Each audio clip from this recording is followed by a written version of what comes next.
5, 3, 2, 1, 5 now. Hello everyone, good evening or good late afternoon. We are coming back today to the topic that I started off with last week, which was the dark flowering and the related aspects of the victim-victimizer game. Last week I was pretty much elaborating on the psychological aspects of the dark flowering, how it's actually affecting all of us through different behavioral patterns. I was also showing some personality traits of a dark flowered individual. How can you actually recognize one in your close environment? And how can you recognize that you are being dark flowered?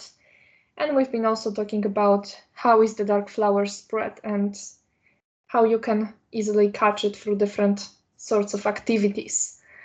Today I will elaborate a little bit on my latest observations, how the dark flowering is actually affecting the elemental force as well, how it's been twisting the original templates for the elementals, how it's also being related to something called the shell of contention.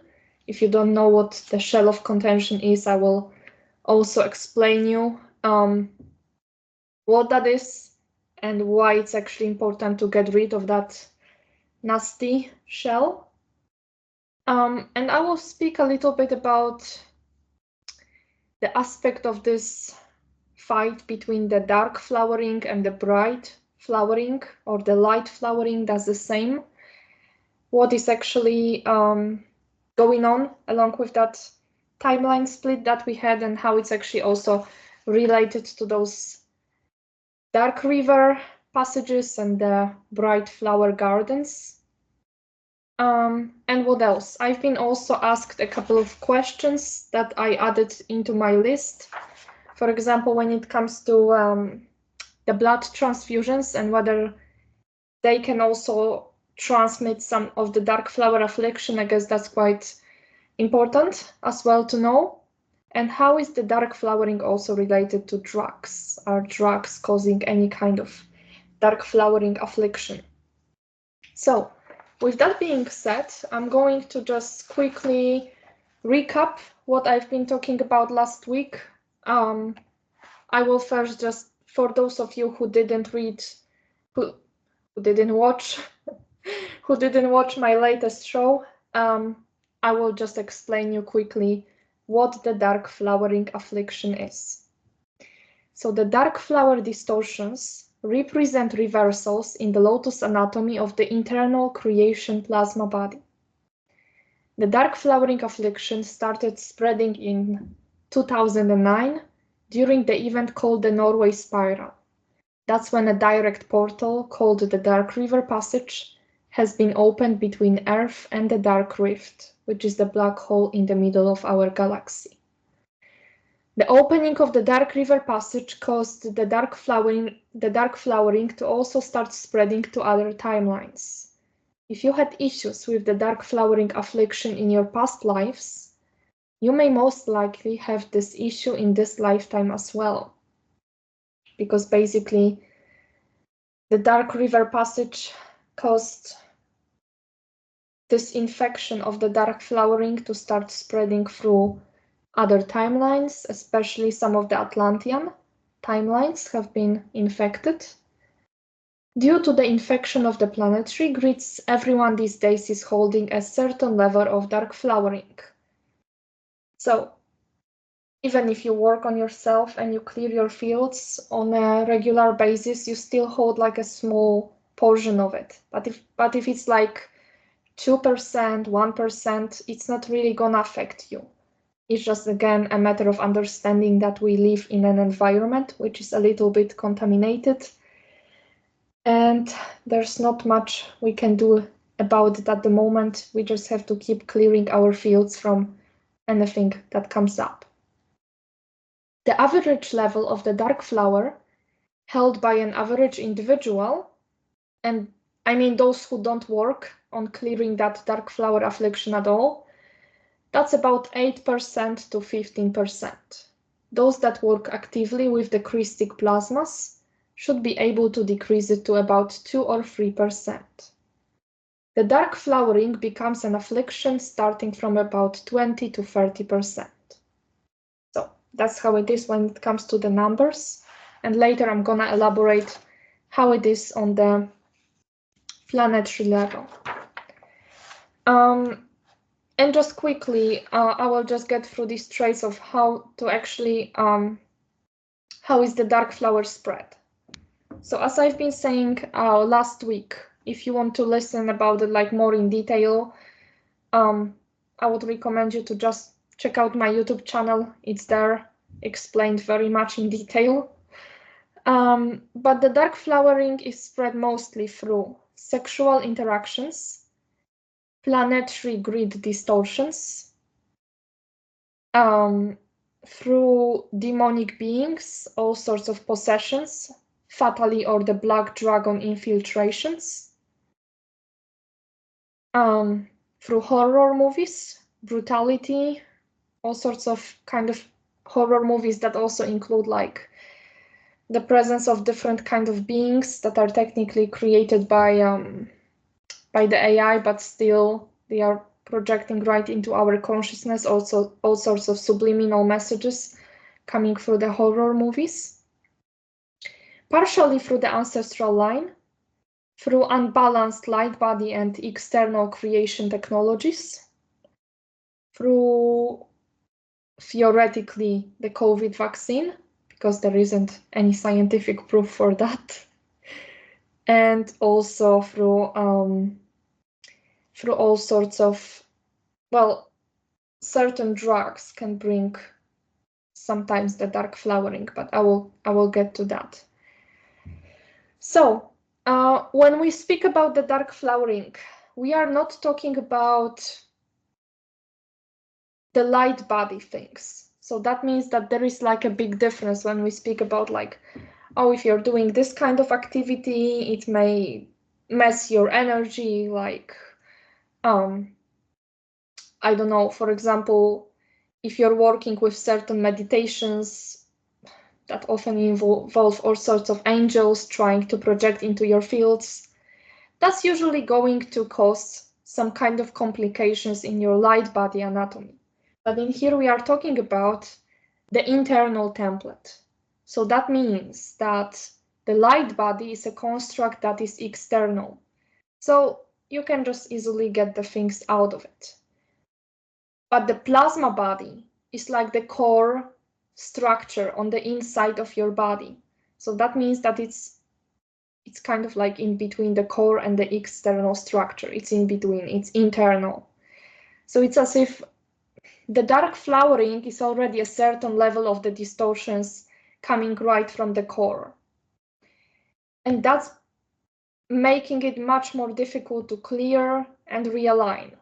That's why there's been quite a couple of issues with it. Like you can clear any kind of beings from your auric fields, you can realign your chakras, etc. And you can do that very easily. There are thousands of modalities to do that. But nobody really speaks much about the dark flowering. It's kind of like a taboo topic, if anyone is even aware of that, because there aren't many solutions. And we are going to speak about the solutions as well, as I think they are quite important here. Because it's like a disease. It's like an infection that keeps spreading and getting worse until you actually finally put a stop to that. So we'll take a look into it. What else did I speak about? Let me see. So I will just again go briefly through how can I recognize that I'm having the dark flower. Like in the previous episode, I was also speaking about it and how can I recognize a dark flowered individual, but just to kind of get through the symptoms again. So you struggle to feel your lotuses and your plasma body during activations, like you don't feel your plasma body at all, nor the energies going through your body. So like you're not sensitive to energies at all. That's one of the dark flowering symptoms. Your eyes feel dense and heavy because your eye lotuses are compacted. Decrease in emotional and mental intelligence. Hearing voices, having unfamiliar thoughts that don't belong to you. Dark, heavy and depressive thoughts, no vital force in the body. Weak communication between your mind, body and soul.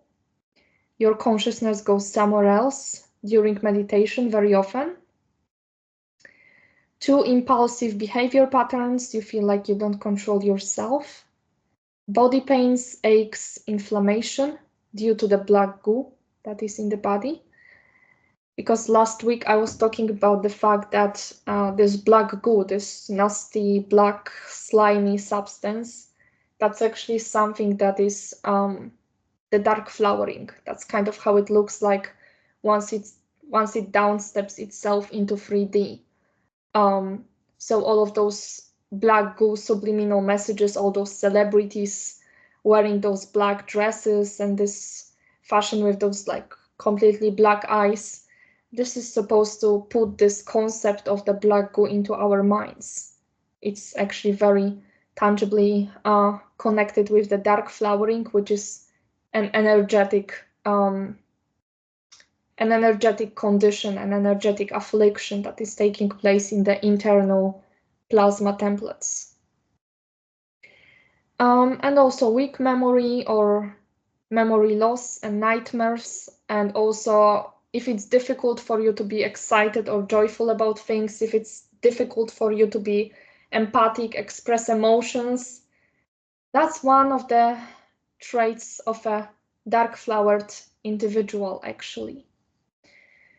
Okay, so I'm gonna get into, let me see. I've been speaking also about, so I think I finished talking at this point here. So I also received a question. If you've done a metatronic meditation, does it automatically mean that you are dark flowered? And I think I even read that answer last week, but I'm just gonna go through it again. So a metatronic activation shouldn't make you dark flowered, but it may spread some light body reversals into your field directly. Angelic meditations that we have been given by all sorts of channelers are aimed at twisting and reversing our light body structures, and also making the light body structure literally like a tool in the hands of some overlord being. However, if the amount of the light body distortions reaches a critical mass level, they can cause the plasma body reversals too, such as the dark flowering, since the distortion will break through the barrier separating the external and internal templates directly to the plasma internal template. So if you're holding a lot of light body reversals already without being aware of that, a meditation like this can cause some problems also in the plasma body anatomy. And also there is this specific sensation, there is this specific feeling, maybe some of you that is listening to this actually experienced it, like when you're either listening to a certain person speaking or you're listening to some kind of a meditation or music, and you just feel this wave of heaviness, very unpleasant heaviness going through your body. So that's how a dark flower or the black goo can be spread into your body. If you experience a wave of transmission going like this through some kind of a video, that's what many of the people that I'm working with have been reporting to me, that something like this happens. And whenever I was doing an insight into that, it literally looked like as if, because the black goo is going also through the AI grid and is projected through the astral fields where there's like a lot of the black goo, it may either come through a dream state or through the artificial intelligence directly into your fields and start affecting them in a negative way. So sometimes there's such dynamics behind it. So sometimes a metatronic meditation can only affect your light body structures, but lately I would say that the game has kind of went a level up, and that means that sometimes the transmissions are coming directly to the plasma template. So just watch out what kind of people you're listening to, right? Or put a shield on yourself if you want to listen to somebody that you're just not certain about their frequency yet. There's nothing wrong with that. You can listen to them as long as your fields are protected. I received another question, and this is more like related to the metatronic distortions, so I won't be elaborating too much on it, but I would like to kind of answer this question because I think that is quite interesting. So I received a question that Iesha explained a long time ago that when we have Merkaba reversal, we gain weight or we become skinny. Can you explain more and what to do about it? So this is actually all related to the electromagnetic balances in our body, because when you are magnetic, like when you are base magnetic, right? Your metabolic rhythm is faster. So that means that you can basically eat more food and you're burning the calories faster. But when you're base electric, your metabolic rhythm is slower. And that means you need less food and less energy because you're processing this energy slower. And you can transmit more. It's just like usually when you're more electric, like the more electric you become, the more you raise your frequency, of course, and that of course has to be in a balanced way, because sometimes if your body becomes too electric, there's just like a lot of disbalances in your body, and you might especially have trouble falling asleep if your body is too electric, processing too many frequencies at a time. So if our bodies become too magnetic due to increase of the speed of the Merkaba magnetic vortex, there is a possibility that you may lose weight. If the electric Merkaba increases, it may cause weight gain if we don't properly adjust our diet to our electromagnetic rhythms that can change all the time. So basically, we are always having like more of one of the components. Very rarely we have like equal magnetic and electric balance. Usually women are more magnetic, men are more electric, obviously. So with the Merkaba fields, which are basically these counter-rotating spirals of electromagnetic energy, and they are supposed to spin at a certain ratio. And what happens here is that usually our Merkabas are too electric because of the planetary mutation. And now that can go too far, and that can actually start affecting also our physical bodies directly.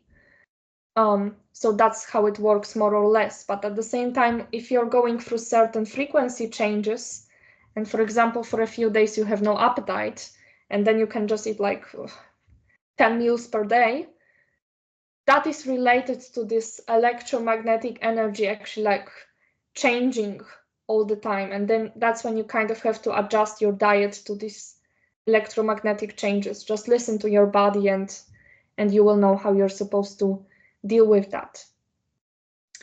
And this may also affect our gender identity. So just before somebody starts a hate campaign against me, I have nothing against people who decide to change their genders. It happens because actually our electromagnetic balances decide what kind of gender we are also identifying with. If you're like very feminine, that means that you're base E-ray, base magnetic. If you're like very masculine, you're usually base electric. But there are certain women that also hold a lot of electric energy. I mean, we all have electromagnetic energy, so also every woman except for their divine feminine, they also have their divine masculine, and we actually have to integrate both. But there is always a certain gender that you identify with more. And now, if there's a case where, let's say, there is a soul that is incarnating into a body that is basically, let's say, a soul is very electric. So it's actually, I would say it's more masculine, but it's incarnating into a female body. There is a chance that this person might feel like they are a man, right? And that's when they have the right to change the gender, and there is nothing wrong about it. It's more like about how they feel with themselves. But there are also certain cases where, because of these huge mutations that we have in our bodies, sometimes it's also a matter of realigning your electromagnetic fields. So that means that once we realign these Merkaba fields, it turns out that you might actually start to feel like you're a woman, not a man, right?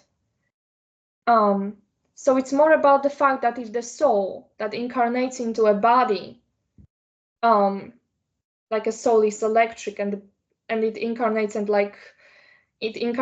a body which is female. So technically it should be base magnetic, but the soul is starting to spin the Merkabas in more like of an electric spin, let's say. That's when basically that's normal that they feel more masculine.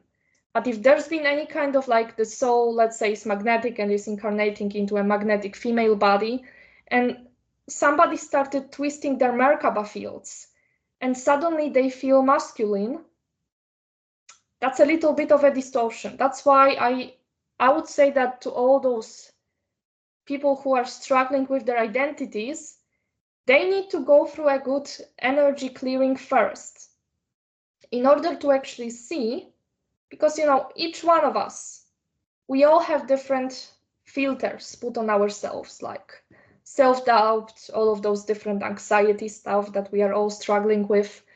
Once we start to remove these filters from our bodies, we start to get a feel of how we actually feel with ourselves organically. And that gives us a clue who we really are. And that's what those people who struggle with their gender identity should do as well first, before they decide for a surgery that is going to change their lives. So that's basically the advice that I'm giving here. This is always something that you need to discern for yourself. Okay. So the best way to realign our Merkaba these days is to start realigning our plasma template and our elementals. If these two components are in balance, they will progressively start to realign the Merkaba fields. Because actually what we are doing these days is that we are not activating the typical Merkaba of the light body. We are going towards this huge plasma template Merkaba fields called the Quanta Ratada, Quanta Tarata, and the Unespatarata. These three types of the Merkaba are basically bringing us back to the internal creation fields. So if we started just like spinning our Merkabas right now in that and that direction, this is not the way to do that right now, because first you actually need to activate enough of your plasma body structure, and that will automatically start to trigger this Merkaba of the internal creation that is actually having multiple vectors that you can travel on. So there's gonna be like a feel, if you get to a certain level of the plasma body activations, you will start to automatically feel like something is spinning around you. And that will be your Merkaba, but it will be directly connected to the plasma body, not anymore to the light body. So that's why there's a difference here. I wouldn't recommend anybody to work just with their Merkaba fields these days. We kind of do it in a different way. So before you activate this plasma Merkaba field, you first have to activate your plasma body structure, obviously. Okay, so now I'm going to explain a little bit when it comes to the dark flower and the elemental distortions and how it's actually all connected to. So I don't even remember what I said here, like what I even wrote down, because that was like over 2 weeks ago, and I've been going through that with my students as well. So let's see what kind of things I actually wrote down here. Everything that we see with our physical 3D eyes is plasma. Plasma is the base substance that gives the base for manifestation of the outer worlds. The lower we go through the dimensional scale, the more dense the plasma substance becomes.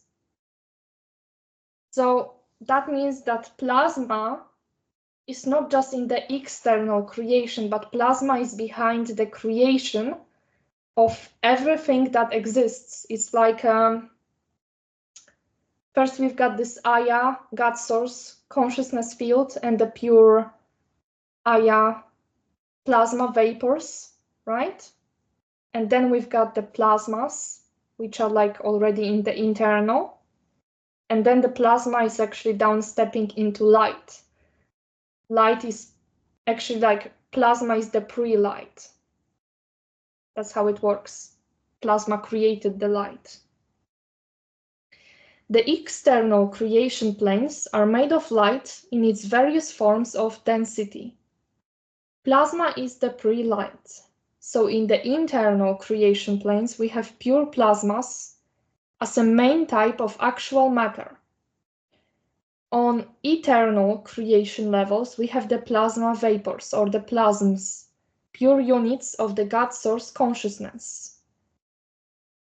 If we look at it from this perspective, everything is made from the conscious plasmas, the entire universe.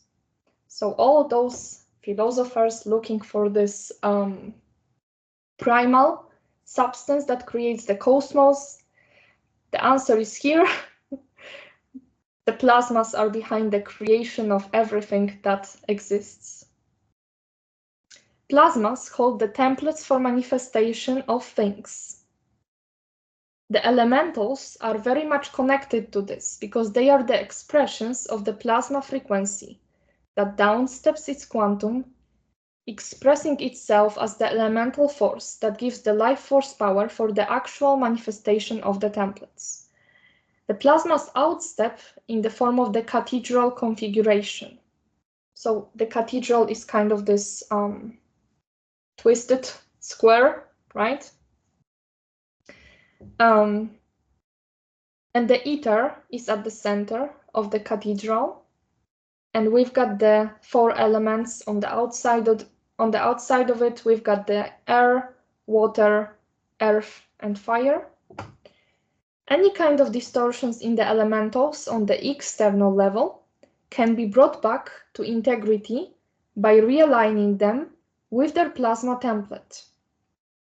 However, any distortions of the primal elemental templates need to be realigned through the urea plasma vapors. So that means that these plasma templates that are these imprints for the manifestation of the elements in the external creation, they can also be distorted. So that means that, let's say, like we've got the fire that we see with the physical eyes here, or we've got this fire that we can see in these different astral realms. That's basically still like a fire on the external light body level. But there is a template of this internal creation plasma fire.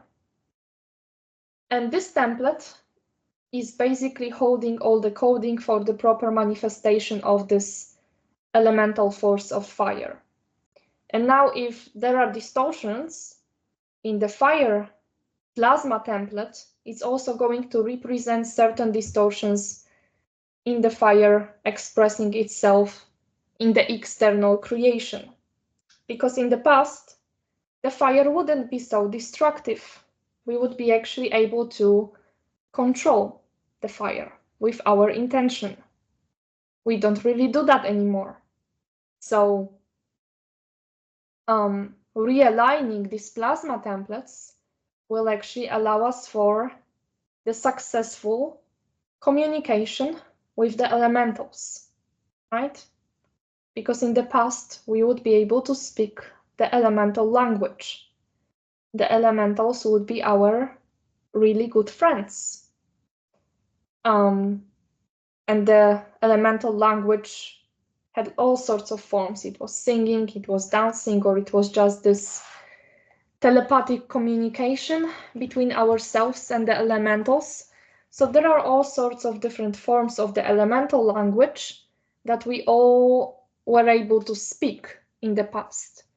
And what happened is that certain forces on this planet started actually using the elementals as really like a tool, because actually I would say that the elementals are supposed to be our friends, right?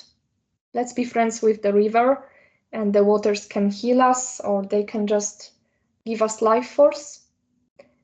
While certain forces on this planet started using the elementals as tool for domination and personal power. And this had serious consequences where, as I was telling to my students as we were working with the magic and spells and the elemental kingdom, the elementals can feel. The water reacts to your emotions. The wind can sing. The earth can feel your bare foot on the ground. All of the elementals are very conscious. So everything that we are doing here on this planet was supposed to be in harmony with the elemental kingdom. So just like a question I've been asking, are you asking your water for permission before you drink it? Because technically the water as an elemental also has the free will. Are you speaking to the fire when you're actually kind of like making a fire? So we stopped communicating with the elementals. We stopped asking them what is the best kind of co-creation we can do together. We started using them as tools.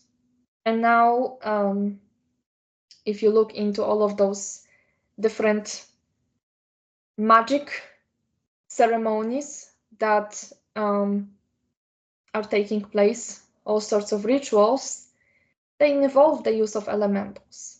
But nobody is really co-creating with them. We are using the power of fire for some kind of outcome. And this way, we are actually causing the twist of the elemental force. I mean, doing the spells with candles could be extremely foolish, right? And there's a lot of people here playing with the elementals while they don't actually even hear the elementals starting to scream. I mean, the consciousness of the water is literally screaming when we actually look into how contaminated our oceans are. All of those things have been made on purpose in order to actually distort our communication with the elemental kingdom. And it's not like we are supposed to now like make like a, I mean, I think we should make an apology to the elementals and be like, well, we are so sorry and we really want to make things better between us, like between the human and the elemental kingdom. But well, I guess the elementals would love to do that, because that was actually the reason why we came here as the guardians of this planet, to actually co-create with the elementals for the best possible outcome.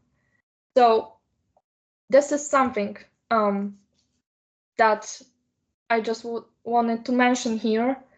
The elemental force is very important when it comes to the plasma templates and when it comes to the dark flowering, because when it comes to the plasma body structure, the plasma body is having the elemental plasma templates, as I said a moment ago. And we also have these elemental plasma templates in our bodies. So we've got the fire plasma body, the earth plasma body, the water plasma body, the air plasma body, and the ether plasma body. The ether is the fifth element. And now they are kind of going into that core, into that structure of the core. So like they are just creating layers within layers within layers. And now any kind of distortions that are inside of our plasma templates, so inside, let's say inside of our fire body, this starts to affect our relationship with the fire element in ourselves and with the fire as an element. So like there would be certain issues if you wanted to co-create with the fire element. So that's how it is, and that's why healing, the dark flower is important, because actually all those different layers of the plasma templates, I will elaborate more on that as I go into what the shell of contention is, but it is possible that you might have the dark flowering on the lotuses of your fire body. So that means that there are distortions with the fire element or with the air element. So the dark flowering is also like a core distortion of the elemental plasma templates. And that's why the elementals and the dark flowering effect, they are very directly connected with each other. But I will change the topic for a moment and I will get into the VV games, the victim-victimizer games, and the connection to the dark flowering. So I've been speaking about those psychological aspects of the dark flowering, so this is gonna be a certain form of a summary. The dark flowering on a psychological level is a reflection of a twisted psychopathic personality that holds no empathy or only pretends that they have it, and its main goal is to drain as much energy as possible. This often creates the victim-victimizer drama. A highly dark-flowered individual craves energy supply more than anything else, but at the same time, the entire process of the energy draining is conducted in a highly intelligent way. So it's not just like a battlefield where somebody is attacking you and they are like, well, I'm just gonna take your energy away. No, they want you to never actually find out that they are draining energy from you so that it can keep lasting for eons. The dark-flowered individual is always aiming for twisting the entire situation upside down, trying to drain even more energy by making the other individual feel guilty, as if they were a victimizer themselves. So it's kind of this twisting of the situation where you're trying to tell somebody that, well, it wasn't really nice of you to say this or to do this kind of thing, and this person is going to act in a way so that you actually come to a conclusion, oh, I think I'm the guilty one. So there's this specific aspect of this victim-victimizer game that starts to take place between a dark-flowered individual that is trying to basically drag the other individual along with them. Because usually if there is anyone, if there is a dark-flowered individual draining energy from somebody, this person is very often having their fields becoming so weak that they start to infect themselves with the dark flower as well, and then they usually have to do the same with the other person. And very often the dark flowered individual is playing a victim in the entire situation, right? Something that we often see in the world around us. The dark flowering is more than metatronic because it represents a progressive disconnection from the source on the internal level. So as I said before, and I think I mentioned that last week, if you're metatronic, your light body structure starts to get disconnected from the energy supplies, and that means you have to search for the energy somewhere else. But still on the plasma body level, on your core level, on the internal level, you're still connected to the source. So actually for a being that is Metatronic, it's much more easier to awaken again to its primordial connection with the source energy, because it's like deep in their inner layer and in their core layer, they remember about this connection. While if an individual is dark flowered, the distortion is in the external light body, but it's also in the internal plasma template. So there is this small spark of the source located very, very deeply inside of the plasma template. And there is this central body called the urea body, this core urea body. And like the urea body cannot fall. So naturally, each one of us holds a certain portion of the urea body of their eternal identity. So technically, every single being, no matter how much reversed you are, you hold the connection with your core, you hold the connection with the source, even if you don't remember this consciously.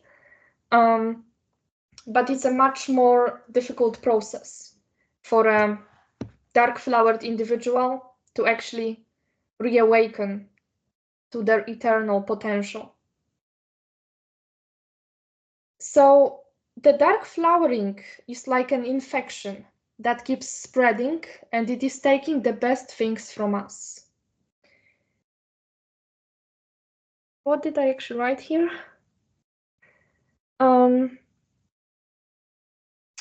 Right, when one gets dark flowered, it leads to distortion and reversal of the virtues of spiritual integrity, which results in the twist of personality.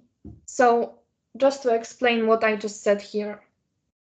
The plasmas are the elemental force to some degree as well, but the elementals and the plasmas, they also carry something that we refer to as the virtues of the spiritual integrity. So all those beautiful virtues that we also, well, we all know about, like kindness, grace, love, joy, all of them are basically tangible frequencies. So that's why it's always about getting to that stage where you are the love. You are the love that is emanating from your core, and that love allows you to transmit very high frequency plasmas through your anatomy, like these energies are circulating through you all the time, and that is allowing you to have like a very beautifully clear plasma template. When a being gets dark flowered, these virtues are being reversed. So instead of love, you've got the hatred, you've got the angriness, and that's why these dark flowered individuals are very much literally ruled by these fallen virtues, because these are tangible frequencies that come across this black goo, twisted energies, and they are getting reversed in the templates. I hope I explained that in a clear way. So that's how it works, and later on it's very much affecting our personality. That's why the dark flowering is very much related also to psychology to some degree. So the dark flowering starts to affect and distort the behavioral patterns, leading to the development of the narcissistic, egoistic personality traits. And also jealousy, all of those kind of like, you know, I guess each one of us was feeling jealous of something or upset about something or angry about something. These are all these small dark flowering aspects of ourselves that we keep realigning.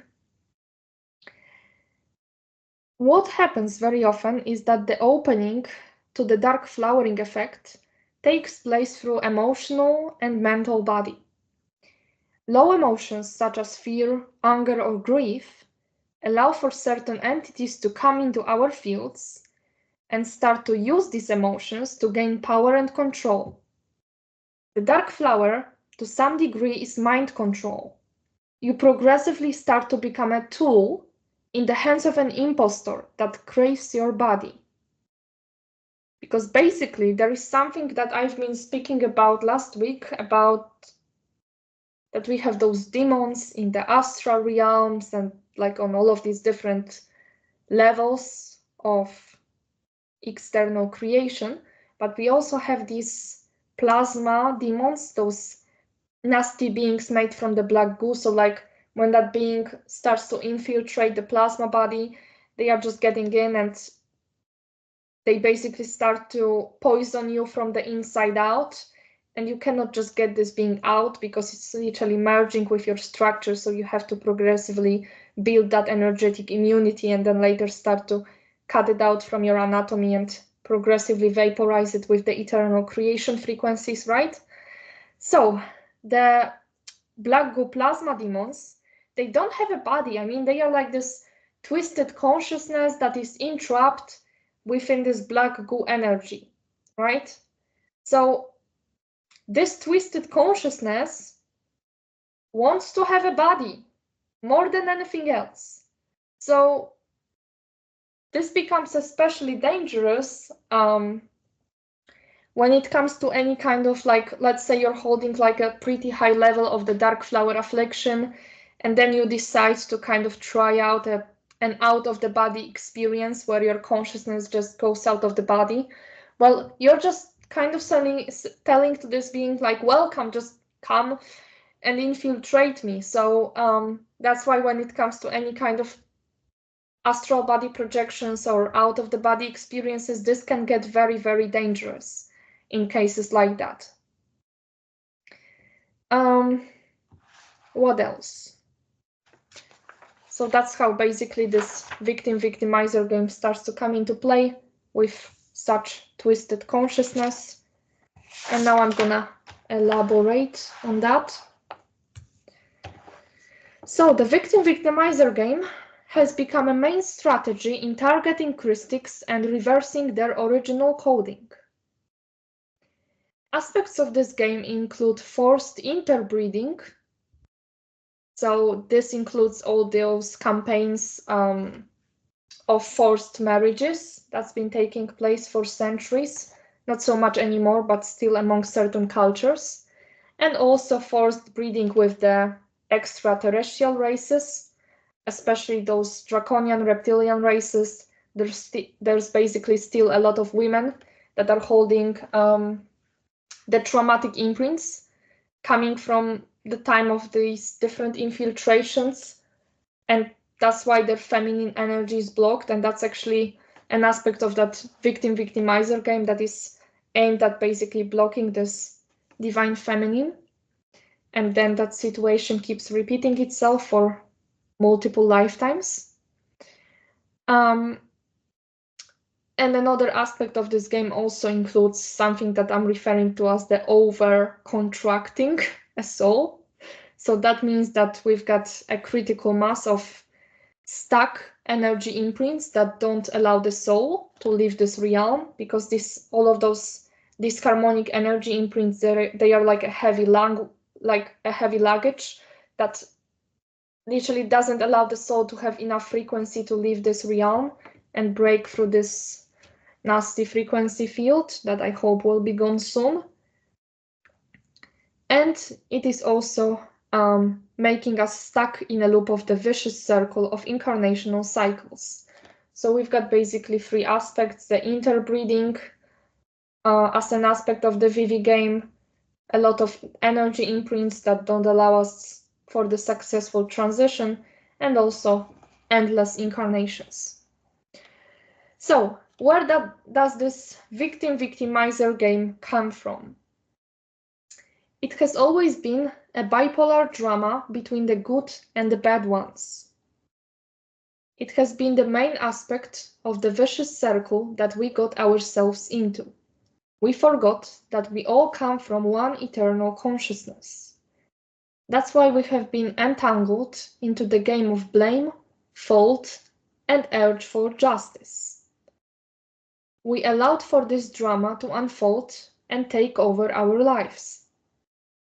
The victim-victimizer game program has been inserted into our collective consciousness field deliberately, in order for the human race to search for the guilty ones and always look for the root cause of the issue on the outside of themselves. This artificial program took over the course of our entire human history. Instead of trying to unite as one collective, we ended up trying to rule, divide, and conquer. There has always been a reason behind it. Eons of endless attacks on the human angelic race and reversal of their organic Christic codes twisted the true Christic mentality and resulted in the bipolar split of the mental-body consciousness, causing the misalignment between ego and the higher self. So we've got a few aspects of it. We've got the victim-victimizer game running like a program in our collective consciousness field. So most people, instead of searching for, like, why is it happening to me? What is it that I need to realign about myself in this drama? They try to always search for the guilty ones.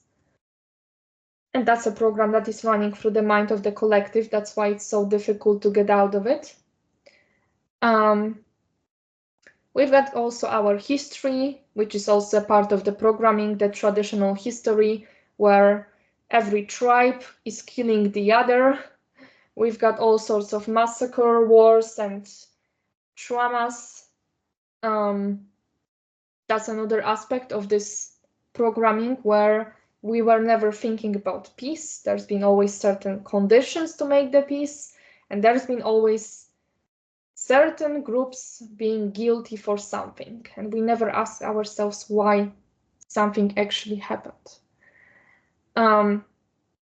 And we also have the certain reversal of the organic Christic codes, and that is actually the reason why all of those wars in history have been taking place. Because normally the true Christics would never agree for it, for all of those campaigns of suffer, pain, and murdering your brothers, literally. Every angelic human is a brother to one another, no matter from which tribe it is actually coming from. But the twist of those Christic codes, and as I said, the Christic codes are also responsible for being able to feel the feelings like love or joy or gratitude. So that actually caused the reversal of our mentality, and also the split in the mental body, where the science and spirituality became something completely different, right? We criticize the science, but there is something missing in the spirituality as well, where we actually need to connect the two components, the spirituality and science. They need to go together. And that's because of the ego and the higher self. So there are certain people saying, like, you need to get rid of your ego. You need to just leave your ego and just tune in with your higher self. Those are people that are purely like thinking spirituality. And there are certain people who are like, well, those spiritual things don't exist. Just think with your logic. You need to integrate both aspects. And this bipolarity is also coming from this distortion that many people carry for all sorts of reasons. This bipolarity between the left and the right side of the brain, where the left one is usually this one responsible for the logic, the other one is responsible, the right side of the brain is responsible for this logical, not for the logical, but for the intuitive part of the brain. So the right side is the intuitive one, so we can say it's more attuned to the higher self. And as I start to speak about it, I get this terrible pain on the left side of my brain. So I guess my logic needs to be also more integrated with my higher self. But there's often this distortion that I'm seeing among my clients, where the left side of the brain is thinking for itself, and the right side of the brain, it's either turned off or it's thinking for oneself as well, but they are not cooperating together. And that's why someone is either only analyzing things from their own logic, or they are just feeling very bipolar, because these two parts of the brain are not working with each other. If you want to fix this, start working with the ELASA flame, because the triple spiral starts to put together those two brains together, right? They start to exchange energies, and like the energies are going right to the pineal center. And then we've got the third pillar of the left and the right merged together. So that's why the triple spiral is also very important when it comes to realigning the nervous system and the left and the right side of the brain together. All right. Where is that part? Okay. So when it comes to the dynamics of the VV game, the relationship between the victim and the victimizer creates a purely toxic, distorted, closed circuit of energy. The victimizer is feeding with the energy quantum of the victim, keeping it in the condition of fear, anxiety, and is using every possibility to trigger emotional breakdown in a victim, to make it weaker, and at the same time always dependent on the victimizer's grace. The victimizer is using all sorts of manipulation tactics to make the victim feel unworthy and make them feel dependent on the victimizer. The victim is constantly feeling as if they are stuck and they cannot get out of this game, or they don't even want to. They basically push all of their doubts to their subconscious. Such dynamics is creating a distorted field between two individual beings, and it's a static field where the energy constantly goes only in one direction, right? So the energy is going out only to the victimizer, and sometimes the victim is not even fully aware of it. This creates energetic disbalance, and it starts to distort the morphogenetic fields of both the victim and the victimizer. It creates a closed circuit that is cut off from the source. So there is this dynamics where the energy is always going somewhere. So if you're having a certain issue to manifest a certain outcome, think where that energy is going. So for example, you want to, let's say, organize a certain holiday trip, but nothing is working out. Like you're wasting your energy towards like getting a plan out there, making enough money for it, but something keeps not working out. So that means that the energy is changing its angle and is going somewhere. So now, where is it going? Is there anybody that doesn't want you to go for this holiday? Or what exactly is going on? If you put all the efforts towards making a certain outcome, but it's not working out, there is a certain thing that is blocking you. And now the question is whether the blockage is in yourself, and that doesn't allow for this proper flow of energies, or is it some kind of outside interference? And now you have to locate where that energy is going. And when it comes to this victim-victimizer game, this becomes very toxic, because very often the victimizer, as I said before, they don't even want to admit that they are victims, and it might sometimes even take them years before they do. And if there is any kind of energetic disbalance between the victim and the victimizer, the game will keep going in the next life and in the next life until the energy actually gets sorted out. Because the energy needs to be balanced between the two individuals. Someone is sending a certain energy, the energy gets sent back right to them. So that's kind of how it works, and that's why it doesn't work like this, like in certain concepts where, let's say, like someone was the victim in one life, so in the next one they will be punished and they will be victims and someone will be victimizing them. Usually it's not like this. It doesn't work like that. Eventually the victimizer will start to receive a certain pushback of energies, meaning that they might have problems with they might have a lot of problems with themselves. So they will start to kind of realize that, well, I feel like I've done so many wrong things. Now I'm kind of feeling guilty with everything that I've done. But actually, when it comes to this karma that we talk about, that like if someone was a victimizer, they will be a victim. No, it doesn't work like that. Usually the victim remains a victim and the victimizer is just kind of also in the same role. So this won't be solved until actually the energy won't be balanced.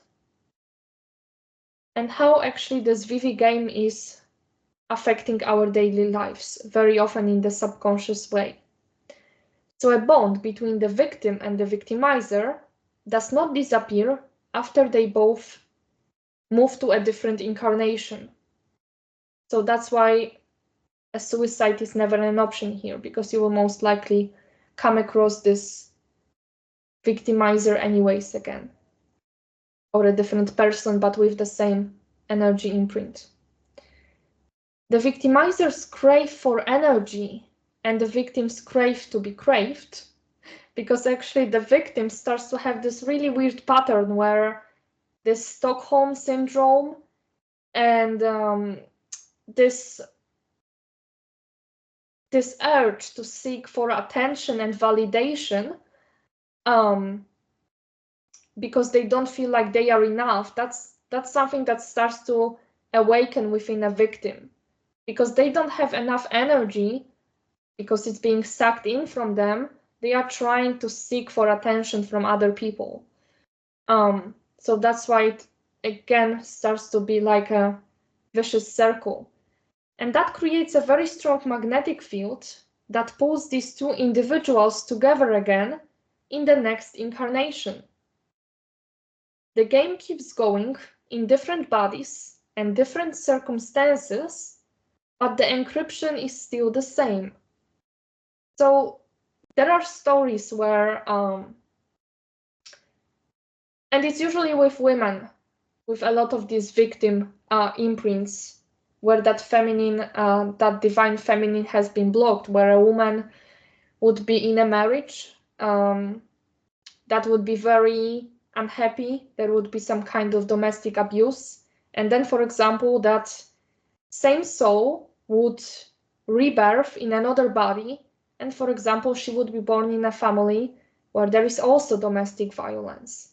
So that's creating like a very strong imprint. And sometimes it may take this person a couple of incarnations to actually get to the point where this person needs to put a stop to it. And first of all, it starts with expressing your will. I do not consent to being a victim anymore. And very often, if someone was a victim for so many lifetimes, they usually end up having a very weak energetic field. So there could be like a period of transition where they might be coming across certain people who will be trying to set that Vivi game in motion again, but that's like a universe kind of testing them, because there's such games that those individuals are entangled into. It's sometimes taking more than one lifetime, especially if it's taking more than one lifetime. Sometimes it's taking them quite a while to actually fully clear that energetic imprint from their anatomy. But the point in here is to stay strong and don't give up here, because if you give up, you're just gonna fall into the same hole again. The game will keep going until one side or both of them will realize that they are in a toxic relationship that needs to be healed. Otherwise, they will keep attracting energies to their lives that match their encryption. So it's either the victim, usually it's the victim that kind of awakens and they are like, no, I'm not gonna do that again. But one of the sides needs to wake up and put a stop to it. And then either the victim or the victimizer has the choice to either find another person to suck the energy in from, or they have the choice to also stop these games and start healing themselves. There is also something that we need to do on a planetary level, I feel, when it comes to this drama that's been taking place a lot in certain spiritual communities, where it's always like the humans have been manipulated, there are these good angels and the bad angels, and we keep seeing things in this bipolar perspective that we are the victims of the planetary manipulation. Well, yes, we are.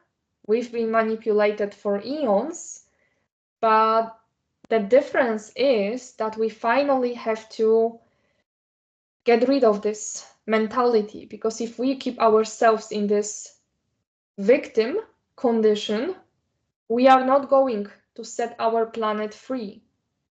So that's why the first step here is to getting out of the mentality of being a victim. Like, yes, we've been incredibly hurt by those fallen angels, and I've been healing that in myself over the past weekend as well.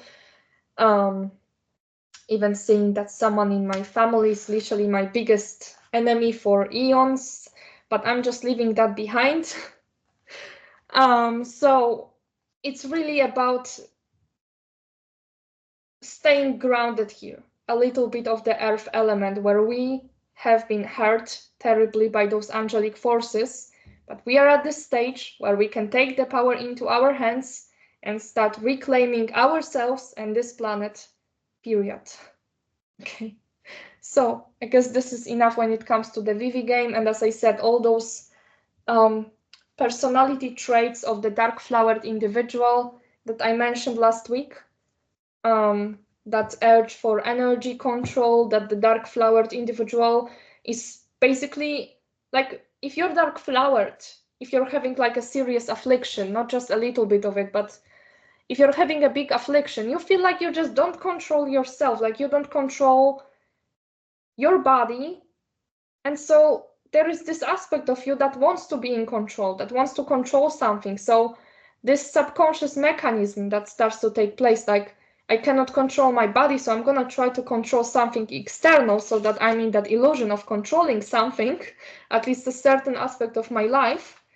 That's the illusion that many of the dark flowered individuals are getting into, and then they start to create these Vivi games, and they are often kind of even thinking that they are the victims, while actually they are creating a very toxic environment for their close ones.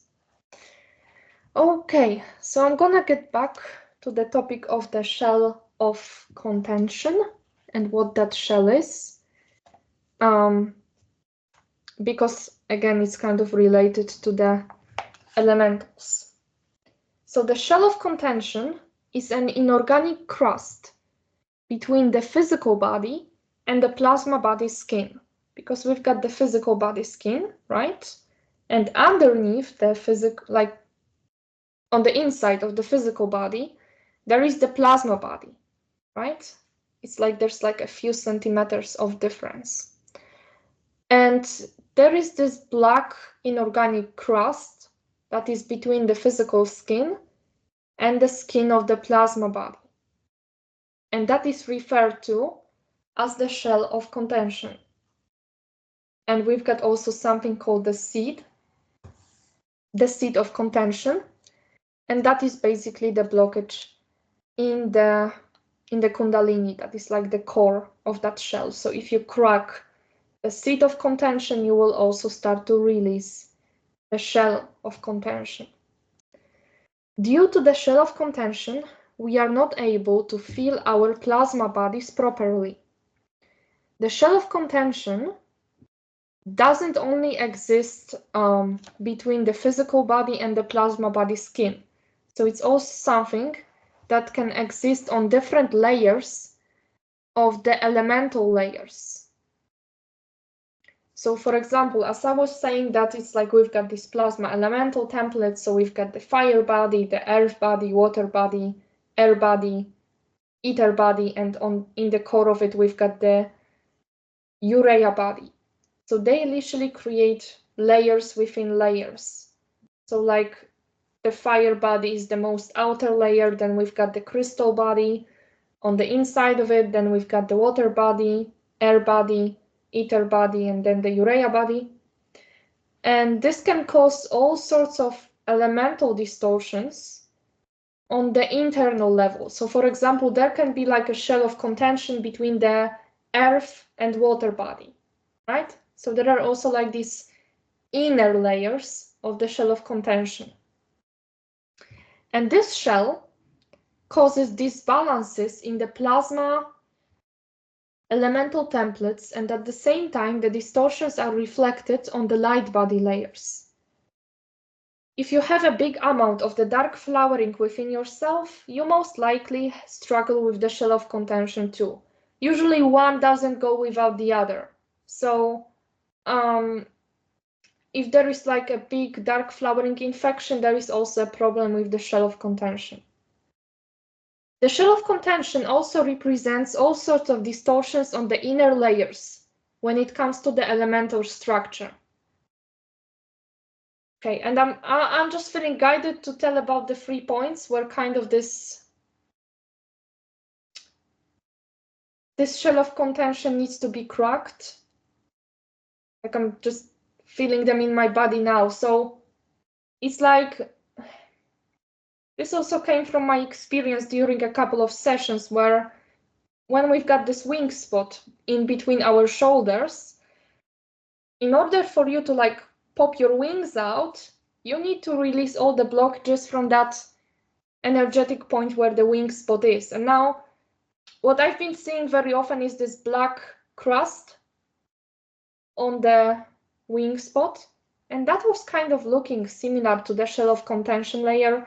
And we basically had to crack this shell out, and then it was allowing for the wings to come out and then realigning the wings, because usually what happens is that if there's some kind of a blockage on the wing spot point, the wings themselves, your angelic wings that each one of us has, they are usually not really symmetrical. So like you need to realign those wings to the right proportions. So when it comes to those points where if you crack this dark crust, this inorganic crust in these 3 points that I'm gonna tell you about, you're gonna release the shell of contention quicker. And I just got this information, so I don't know the entire mechanics, but I'm sensing that the way you're supposed to do this is you're using the rainbow plasma quantum, and you're basically starting to crack the shell in those 3 points, and that starts to open your connection to the core plasma vapor frequencies. So that shell, these 3 points, the one I already mentioned, we've got the seat of contention in the Kundalini, but there is also the wing spot, and we also have the day point, which is the day point is just below the navel. So if you crack the shell, if you kind of feel like, as I'm talking about the shell of contention, and you're like, well, I kind of feel heavy in my body, I don't really feel any energies in my body at all, that's because of that nasty shell. You need to start cracking it, and it may take you time, but don't give up. So if you crack these 3 places where that shell of contention is, it's easier for you to release the rest of the shell of contention layers in your body, if that makes any sense. And the best way to do it is with the rainbow plasmas from the Nomiseed at Earth's core. So what you're doing is you're making a link with the Nomiseed. You start to bring these rainbow plasma frequencies into your body, and you start to use them. You can even make like a rainbow sphere, send it to these 3 points, the day point, wing spot, and the Kundalini. You start to crack that ugly shell, and then you might feel like the rest of your body also starts to become free from it. So I don't know, I just suddenly felt guided to mention this. I have no idea. Try that for yourself. Okay. The shell of contention also represents all sorts of distortions on the inner layers when it comes to the elemental structure. If we want the elementals to bond in our body properly, we need to set the proper template that will help us realign all of these distortions. This shell also makes us feel the sense of separation or disconnection because it's blocking us from being able to properly reach our core. Because it's like, as I said, the core, the urea body, which is like the core eternal body, it is right in the core of all of these elemental layers. But if there is like any kind of crust, this shell of contention crust between some of the plasma layers, it's so difficult to break it, right? Because you might kind of feel like you're disconnected, like you're not really getting information from your core self, because you're kind of trying to look from the external view. So you need to like make that first, that intentional connection with your core, and then expand the frequencies from the inside out. And that basically starts to progressively open you up to the next layers and make you feel more connected to your inner urea core. What else?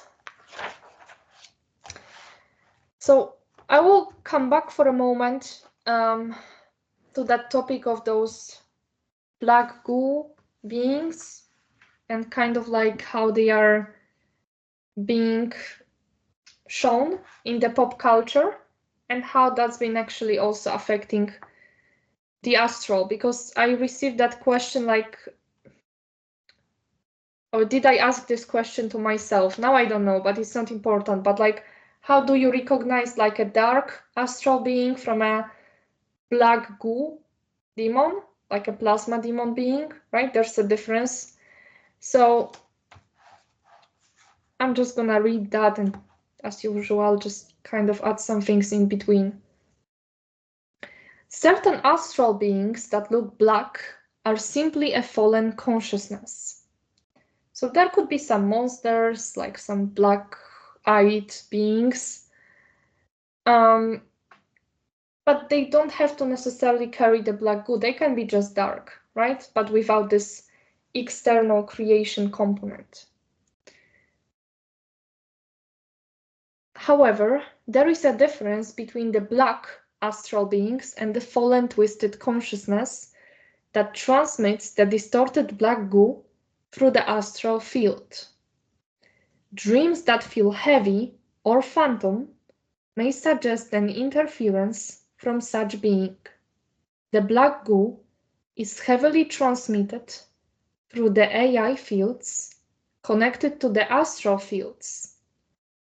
We also receive a lot of black goo in form of subliminal messages, usually the horror movies, and its nanoparticle structures in food, clothes, etc. Right now, this twisted consciousness is everywhere, like those black nanoparticles that have been discovered in certain research of the blood. You know, guys, what I'm talking about, theoretically. And all those like these nanoparticles that are being added to clothes. I mean, they are everywhere. If you start to research, they can be even in the food. I've been seeing that when I was in the supermarket. These are like these nanoparticles. As I said, the black goo can self-replicate itself. So like from these small nanoparticles, it's becoming bigger and bigger and bigger. And it's literally like a twisted consciousness that starts to grow on the inside of our bodies if we allow it. Because like, if you're working with the plasma energies, even if you get that in the nanoparticle form, this cannot really get you, because these plasmas will kill it as long as it's almost like, I don't like to use the word kill, it will vaporize it. It will minimize its effect as long as it's small. once it grows bigger, it becomes a problem. But when it's like very, very tiny, the plasmas are just gonna smash it. And that's the reason why like there's been a couple of people on my new classes telling me that they've been feeling a little bit dizzy after the rainbow meditation I've been doing with them, basically bringing the rainbow plasmas. That's because these plasmas are starting to clear you from the inside out. So they start to clear also these nanoparticle structures in your body. All of those black goo distortions are literally being vaporized by the rainbow frequencies. So they are extremely powerful, but if you're holding a lot of these distortions, at first you might feel a little bit uncomfortable, but the more you do it, the more you will be clear and more attuned to that rainbow frequency. The best way to recognize a dark astral being from dark flowered twisted consciousness is to tune in with their encryption. An astral being may feel deceiving, cold, and cause a sense of mistrust and discomfort. So it's kind of like you're just looking at this black astral being and you're like, well, it feels deceiving. I don't quite trust him, so I'm just gonna like cut off from it, right? There's like a feeling like I don't care, I just don't really feel like co-creating with you, right? While the black goo being feels heavy, as if you struggle to breathe, and it may cause the feeling of the mind fog, which often involves the headaches caused by the black goo. It may also make you feel slightly anxious or afraid. So a black goo being is basically much worse, and it may cause all sorts of uncomfortable states of consciousness, right? You're just like, you don't just feel like not co-creating with it, but you also feel very much afraid, right? To a certain degree, there's like this fear because you kind of feel that encryption trying to literally infiltrate you, like there's this really nasty feeling behind it. Our entire pop culture is using the motif of the black goo. It is often described as a substance that is supposed to destabilize humanity so it can take over the world. I mean, there's been even movies like that where there's this mysterious substance and it's like infiltrating people from the inside, infecting their bodies, and suddenly the whole world is being controlled by this toxic parasitic substance. I mean, it does sound very, very familiar to me, but that's just my perspective. So all of those movies give us an image in our minds of an impostor force that wants to control the humanity, and celebrities making this entire idea even more popular in their style and videos. All of those imprints directly affect our consciousness because all of those subliminal messages, all of this programming is directly coming into our bodies. Okay. So now I will speak a little bit about that very interesting question that I got from someone, whoever that is. That was actually very interesting, and it triggered like an answer that is like 1 page long, so I'm just gonna go through it and read it. Okay. So, does the fight between dark flowering versus bright flowering, or more broadly speaking, between nomi-christic versus fatally metatronic time waves, manifest in our physical bodies as the fight between different pathogens and toxins versus our immune system? If so, how can we assist our immune system on the physical level? So that's the answer that I guess kind of came through different aspects of myself. Right now, we receive frequencies from 2 different hubs of creation. from the Dark River passage, which is the toral rift, that black hole in the center of our galaxy, that transmits the artificial reversed synthetic black goo. And we also have the bright flower gardens that bring the nomia, flames of urea, crystic plasmas, that give us the possibility to be able to fully embody the eternal nature and eternal life potential of the Efi God Source, the Aya God Source consciousness field. So there is the Dark River, and there are the black. Sorry, what? Why did I want to say the Black Gardens? I guess the Dark River passage is leading to the Black Gardens. Oh gosh, that would be so terrible. And we also have the bright flower gardens, because there is the dark flowering, but there is also the bright flowering, the light flowering. When your lotuses, instead of becoming dark, they are starting to shine with beautiful Christic energies. So the Dark River passage and the bright flower gardens. It's as if this time the two spirals have got upgraded.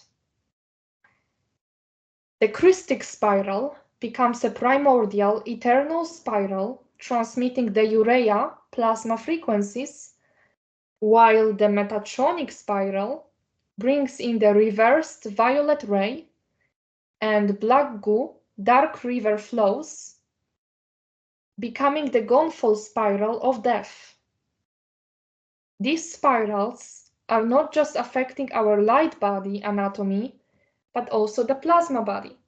So it's not like a game that we have been playing in 2012. It's like a serious triggering of certain very high events on a cosmoversal scale, because we've got literally not just like two light currents, like the living light fighting with the dead light, and both of them just trying to override each other, but we have like beautiful eternal creation spirals that come in through the Christic spiral, and they bring in this frequency of harmony.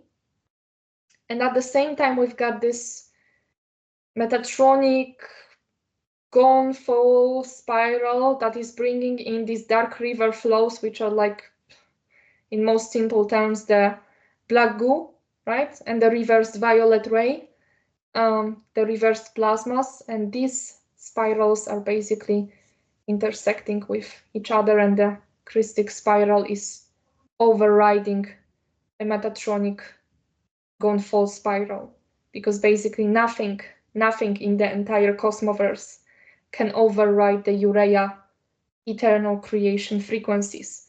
So that is great news. This actually means that we are at the stage where we need to buffer both of our templates, the external light body and the internal plasma body. If we hold a certain level of dark flowering in our plasma template, the Metatronic spiral will try to make it worse, while the Christic spiral will help us bring in and anchor energies in our bodies that will help us clear these distortions. In the physical body, it may manifest as a battle. Our environment has been contaminated for a very long time, and what these bright flower plasmas do is that they start to clear all the pathogens, parasites, bacteria, etc. that have been stuck with us for a very long time. What we observe as a spike protein in the DNA is a result of not just the vaccine, but years of the genocide agenda that was taking place behind the scenes. And of course, I'm just making up a story right now. I'm not talking about the serious agenda that was taking place, right?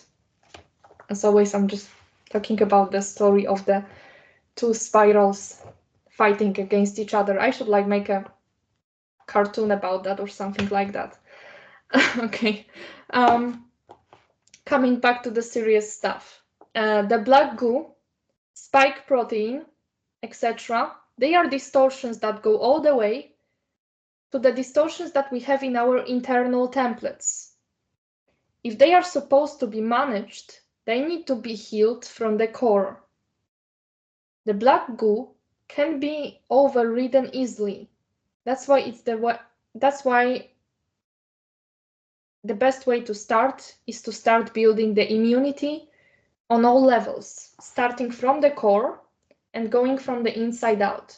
So that's what I've been talking before on the example of the elemental layers. You need to first make a connection with your urea body, then you start to spread it through the air body, through the ether body, the air body, water body, etc. So you always need to go from the inside out.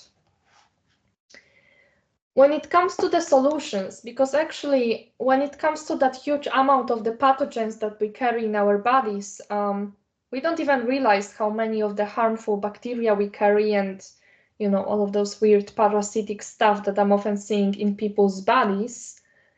It's obviously not something that you will clear within one day. We actually have to give our bodies time for the healing and provide them the right space for this. While detoxing may help to some degree, the toxins in the body may come back after a while if they aren't taken care of well enough and the body is weak. The best way is to progressively build the immunity and provide our bodies energies that are high enough to be able to override any distortions. Fresh air, being free from any 5G pollution, can be very helpful, as well as clearing the body with the water element. The elemental force can be actually very helpful when it comes to the current circumstances that we are at, because if we start speaking to the elementals, like we start to speak to the waters in our body and we are like, just like, help me purify my body from all of those nasty toxins, the waters should listen to you and they will start circulating through your body and you will start the process of purification without actually the need to detox yourself. So that's how it works when it comes to that. So indeed, just to summarize everything I have said when it comes to this question, we have these dwelling spirals, but we have them on very strong high frequency levels.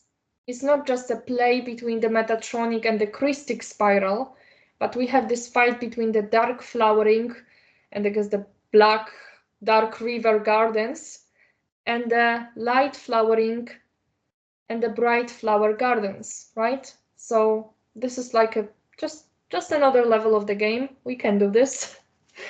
Okay, let me see. So I'm gonna say a couple of words about the dark flowering and drugs. That's actually something that I've been asked about lately, so I thought I would speak a little bit about that. So drugs are mostly related to the light body distortions, especially when it comes to activation of the Metatronic code in the DNA. Drugs can temporarily activate your higher DNA strengths, causing heightened states of awareness, especially the psychedelics, of course. However, if these higher frequency currents start to run through your DNA in an unbalanced way, they will start overriding your lower DNA codes and causing damage to the entire template. So an example, let's say you're having 4 DNA strands activated and you're taking a psychedelic, whatever type of it is. There is a chance that this psychedelic will, for example, activate your 7th DNA strand. So you're having 4 DNA strands and suddenly your 7th DNA strand gets activated. And there are these 7th dimensional currents running through your body. And they start to strike and crush your entire DNA template that is not properly prepared for it. Because if you have 4 DNA strands in your body, you need to build yourself progressively. So you need to build your 5th and the 6th DNA strand and then the 7th. And that's how your body is getting adjusted to these high frequency currents running through your body. So this is causing a really big state of disbalance, right? Taking drugs is usually coming from the need that we all have as a human collective to get away from this realm, travel into other states of consciousness, because we feel blocked, because we feel stuck in this realm, and we are all subconsciously looking for a way out, but the drugs are obviously not a way to do it. Certain drugs have been brought to this planet on purpose in order to artificially bring parts of our consciousness into other realms and entrap them. That's why many people who used to take psychedelic drugs are struggling with major consciousness fragmentation. Using drugs and alcohol allows other entities to create holes in our biofield and directly come into our bodies, often giving us illusions and holographic projections. So when those DNA activations are getting out of control, they actually start to create different openings, gateways for other beings to enter. So very often, if there is any kind of possession, infiltration issue, this is coming from other beings that came when you were in a different state of consciousness or when you came out of the body. And now, if that's like a really nasty demonic being that comes to you when you're in that psychedelic state, yes, it can dark flower you, but it's usually about the spread of the Metatronic coding through your DNA. So when it comes to drugs, it's an issue of the Metatronic code and the light body. Okay, and I might elaborate more on that in the future, especially that I would like to explain these questions that I've been receiving lately about, like, what about weed? Is it kind of the same thing with the drugs? But I kind of feel like I will leave that for later, as in here we are mostly focusing on the dark flowering. What about blood transfusions? Can they also transport the dark flowering? Blood transfusions transmit the other person's encryption into yours. This means you start to pick up other people's imprints, ancestral encryption. Well, that's basically, geez, I think I messed up that sentence, so I will just say that in my own words. So, when you're receiving a blood transfusion from somebody, all of the imprints that the person is holding, such as the ancestral encryption and the dark flowering as well, and all sorts of spells, curses, karmic imprints, all of it is going into your blood, and you start to carry that within yourself. Transfusions of someone else's blood allow for the direct exchange and blending of energies and encryptions. So you start to carry someone else's energy, someone else's field, like a part of their morphogenetic field encryption. Many people also have nanoparticles of black goo in their blood. This can be also transferred to others through the blood transfusion. And obviously I'm talking about the ones that received a shot in the arm. That is basically something really, really bad.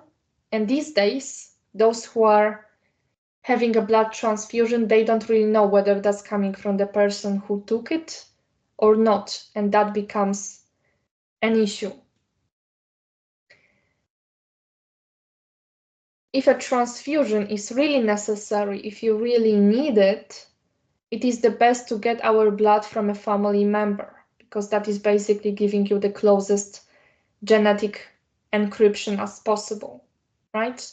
Or if you know that somebody is your twin and they share the same group of blood as you do, well, that can be if that's really necessary. If you happen to have a blood transfusion or an organ transplantation, because actually the same thing is happening during organ transplantations,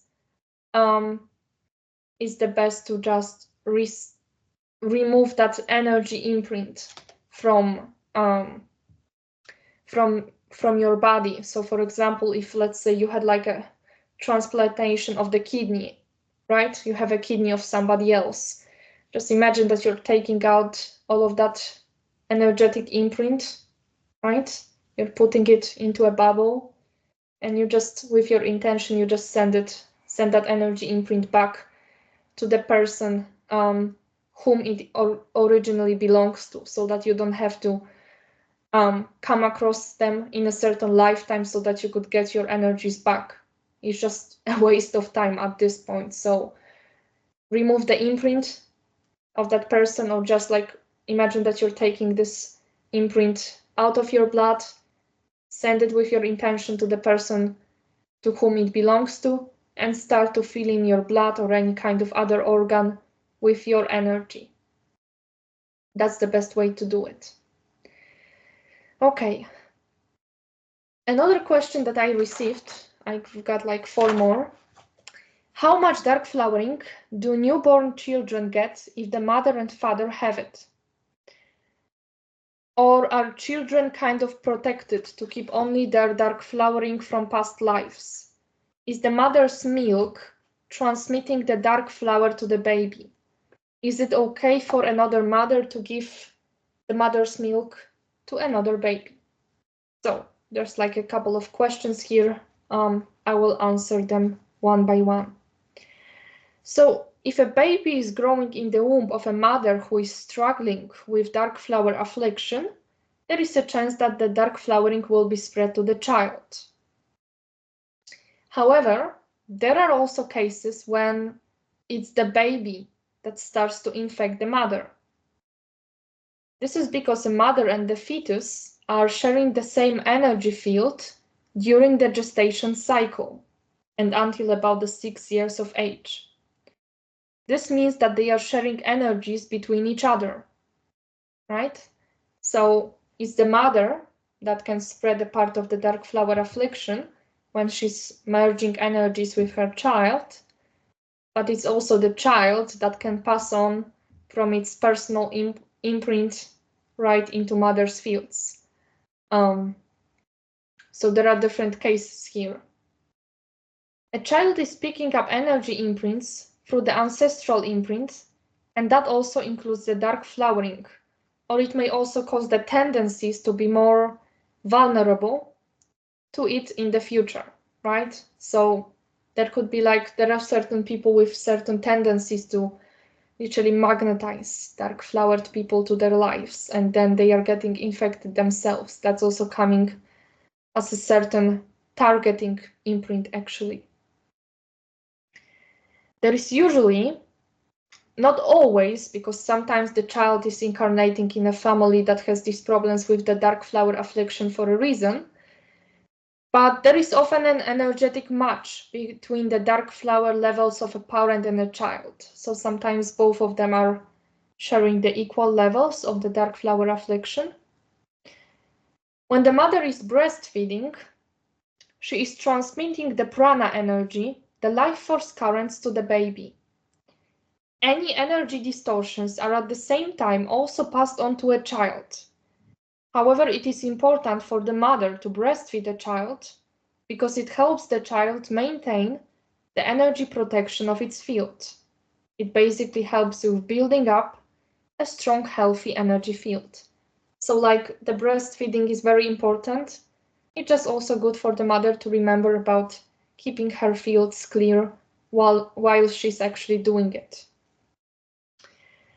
It is not the best idea for a child to be fed with the milk belonging to any other mother, because it passes on the energy imprints and the encryptions of that person, obviously. So if the child is being fed with the milk of other mother, it's as if that mother also starts to pass on the energies to that child, right? And then it starts to become a little bit messed up.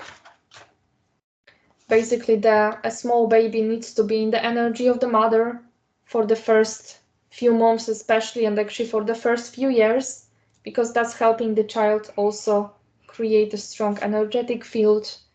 And the bond between the mother and the child is basically one of the strongest bonds that could ever be created. And if the child is kind of left alone, especially in its first days and months, that's creating like a strong imbalance in its field. Okay, and now coming back to the topic of the planet. I received a question: is Earth actively healing its dark flowered grids? What's the progress of clearing the planet's dark flowering to compare to its beginning stages? So I'm just kind of gonna go back to the moment when it started in 2009, and I'm gonna tell you what the levels are right now. The dark flowering affliction began in 2009, and ever since it has spread to multiple past and future timelines of the planet. Around 2011, the planet reached about 23% of the dark flower affliction, and after announcing and introducing the internal Crystal River failsafe host, the numbers started dropping. And we were in a really good situation in 2015, like the dark flower affliction really started to drop very fast. However, due to the Black Dragon invasion and the trumpet pulses strike in 2016, the dark flower levels started increasing again, reaching its peak around 2019, which started to be about 33%. Well, and that's a lot. Like, that's when the planet literally started to be a little bit controlled by the dark flower affliction. Such high levels of the dark flower affliction allowed for certain operations to take place. For example, the COVID pandemic. And that black goo was these nanoparticles. It actually started spreading already like in 2016 when it comes to those nanoparticles. And that's when the massive infiltration of our plasma templates started to take place. Thanks to the activation of the nomisid and the annual chevron bursts, the levels of the dark flower affliction started dropping significantly to about 22%. We are still struggling with the dark flower issue, and we may for the next couple of years. We can assist the planet by first clearing the dark flower affliction from ourselves, and then help our local area with clearing the dark flower affliction by connecting to the Earth's nomisid. So right now it's about like 20 up to 22%, and it also depends, like the levels also depend on the area in which you live in. I would say that the cities it's usually in the cities that the levels of the dark flower affliction are the worst. I would say London, Los Angeles. There's also this thing with Morocco, which feels terribly dark flowered. So there are just like a couple of places on this planet. Paris is also really dark flowered. So it's usually the cities which are under this artificial lens, right? This frequency fence and extra frequency fence surrounding the city. And that is later allowing for this dark flowering to keep growing. I have another question here from my friend Caroline about the coming back to this topic of the transfusions. What happens if your mother has a blood transfusion and then gives birth or has one whilst birthing? Does the child then carry the correct template? Well, I assume that if this is taking place, if a mother had a blood transfusion before or after, or like, let's say during the process, I would say that the child is actually carrying the imprints of that other person as well, right? Because they are also, like, if the blood transfusion takes place and the mother starts to carry her imprints and also the imprints of the person from which she received the transfusion from, the child is also picking up the two things into its template. So that's like a lot to clear, I would say, in this case. And obviously, the breastfeeding also is important because of the milk being filled with all of the vitamins, nutrients. That's very, very important as well when it comes to not just the energetic, but also the physical immunity. But yeah, as I said, when it comes to the blood transfusions, that's like a huge blend of energies. If the mother received certain transfusions, and then she gives birth to a child, the child is carrying the imprints of the mother, the father, and also the person who donated the blood. Okay. And the last two questions, they are actually very similar to each other. Is there a difference in the dark flowering and the victim-victimizer game between men and women? Did we consciously agree to take on the dark flower affliction on ourselves? So these are my observations when it comes to that, like from my personal experience. I'm speaking at this point from my experience. Men usually tend to have aggressive dominant behaviors if they struggle with the dark flowering. So they can just have this aggressive type of behaviors, a lot of angriness running through their templates, while women become toxic and malicious, even though they usually tend not to show it to others and they work from behind the scenes. So if you're wondering very often, like if you experience some kind of a psychotronic attack and you're thinking like, did it come from a woman or did it come from a man?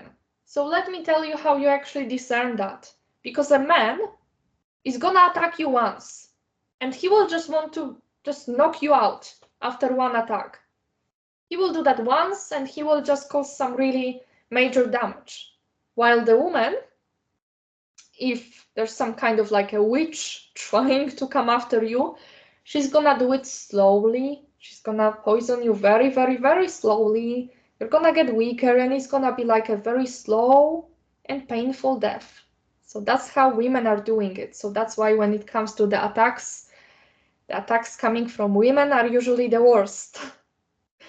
That's what I experienced on a personal perspective lately. Not like I didn't experience any attacks over the past week or 2 weeks, so I think that's pretty good. But when it comes to my experience so far with it, it's usually the women that kind of, they don't want to let go, usually. And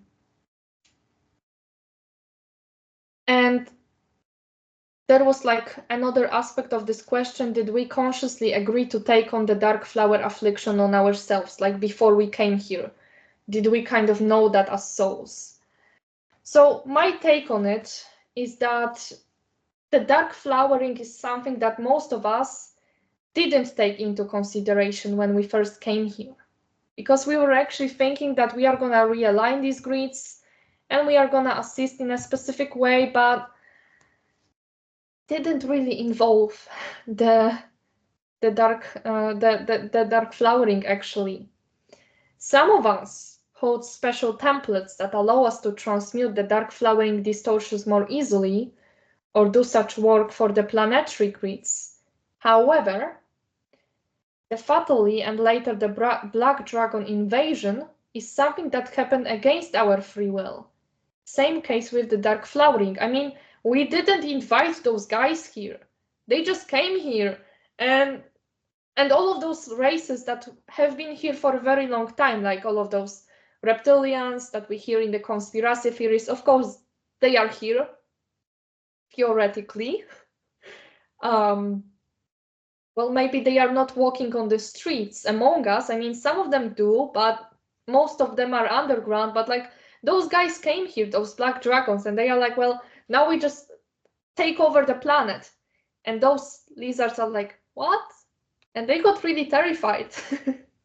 And so it's been a surprise for pretty much everybody that they would just come to this planet and decide to overtake it because they are so freaking afraid of that Crystal River host that is taking place now, and they are doing everything to stop those fallen races as well. That actually many fallen races, as I've been saying lately, they want to take that host. They really do.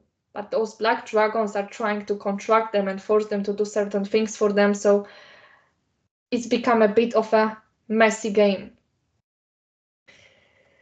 Okay. And what else? What else? I think I'm coming to the end. When it comes to the ways of removing the dark flowering, I would recommend everybody who has these dark flower issues to look into the KDDL3 techniques of Yeisha Ashayanadin. Basically, that's where we can find these elemental clearing rooms that allow you to clear the 5 elemental layers of the plasma body. And we also have the journey to the rainbow reservoirs, even though you can also connect to the rainbow plasmas by using the energies from the planetary nomicid, which is looking like a rainbow bubble on the inside of the Earth's core. And that can help you remove the black goo distortions from the lotus anatomy. And you can also vaporize it from your core. So that means that if you don't want to do any kind of journeys, I don't know, if you kind of struggle to focus with that, or there's just like some kind of an aspect of you that doesn't trust.